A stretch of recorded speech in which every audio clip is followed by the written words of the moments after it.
friendship handshake, so thank you. Those were kind words. Thank you. I'm just thrilled and excited to be here, and good morning. And Frog, everybody from Frog, and I know I say this on behalf of my dear colleagues who are here in force from LRN, the partnership that we've engendered together means a great deal to us. But more than that, Tim, the friendship that we've nurtured in a fast way is dear to me. So thank you. And everybody needs to give Tim a round of applause for your vision. But vision needs to be turned into reality, and your tenacity and conviction inspires me. And it's been meaningful to work with you in the auspices of our meaningful work together in the World Economic Forum, because you too are in the Council on Values. And the fact that at the World Economic Forum we are getting intentional and deliberate and systematic, not about values, but how to scale values and embed them into our institutions is something that is not lost on us. I think it's profound. What inspires me most is, on the one hand, the diversity in this room, designers and storytellers and technologists and business leaders and media and investors, but that we can be so diverse, yet so unified in passion and conviction that business is the Archimedean platform, that if you give me a place to stand and a lever strong enough and powerful enough, we can change the world together. So the fact that we are unified in this conviction is palpable, and it's a sacrifice that you are making to fly from Romania, New Zealand, and Chicago just late last night. But the fact that we are in a room together today, giving up a weekend, just says so much about each and every one of you and about us collectively. I do have the privilege of working with a lot of CEOs who have their hands on what seems to be levers of power. And recently, a very respected CEO who runs one of the most respected companies in the world sat down with me over lunch and said, "Dov, can you help me with a new problem that I never thought I would have in my career?" It took them 17 days to get rid of Mubarak. And Mubarak has a military. I don't have tanks. What if my consumers, what if my employees wanted to toss me out of here for how we run this company and how we relate to society? This was not an academic question, Tim. It was practical. It was strategic. What are the implications for me as a leader and for my business? Did you ever think a CEO would trouble himself with that type of question as a matter of practicality and strategy? That's why we're here. Employee engagement scores, as one way of showing how rare these behaviors are, have never been this low. 7 out of 10 employees are disengaged on the job, and 2 out of those 7 are actively disengaged, meaning they're actively engaged in the practice of sabotage, meaning they're on Facebook saying bad things about their company. We have a careers crisis, not just a jobs crisis. A jobs crisis is a how much question. We don't have enough of those. But when 7 people are getting out of bed every day and they're not inspired to contribute their all and they have a job, and that means $300 billion in measured productivity, not to mention the jobs they're not creating for their brothers and sisters and uncles and cousins, that means we have a careers crisis because too many young people in the job don't feel they're going anywhere. So we have a careers crisis. It's up to us to put values and trust, things that morally inspire us, at the root of business. We live in a world that is not just amoral, connected, transparent, interconnected. It's moral. We are ethically and morally interdependent. We rise and fall together because the technology that was invented right here in Silicon Valley allows a banker to lose $2 billion for his bank overnight and introduce risk throughout the global markets. And one cell phone camera in the hands of a vegetable vendor in Tunisia can spark a revolution with a few buddies on Facebook towards freedom throughout the entire Middle East. That, ladies and gentlemen, means that we are in the era of behavior, because the behavior of any one person can affect so many others in ways it never could before. But I think we're here because we agree that how we relate to each other, how we engender trust, how we govern our institutions, and how we behave matters more than ever and in ways it never has before. Freedom, too, requires rethinking behavior itself. Why? If we're in a new era of behavior, we have to take some guidance from Einstein, who said, don't use thinking from a prior era in a new era. If this is not a new era, let's reform, reboot, and reset the system. If it's a new era, let's rethink fundamentals. Because you can't reimagine and reinvent business unless you're prepared to rethink fundamentals. Who's for empowerment here?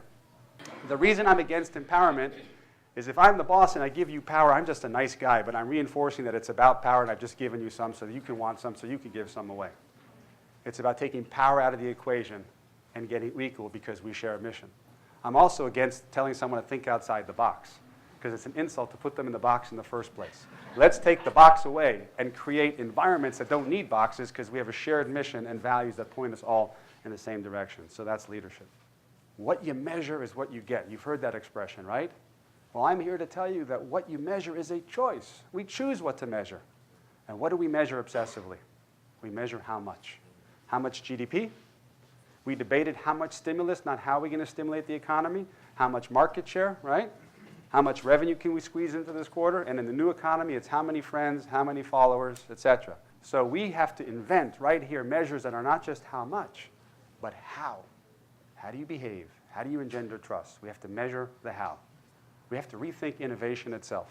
All the innovation that we admire, for the most part, was what I call human innovation.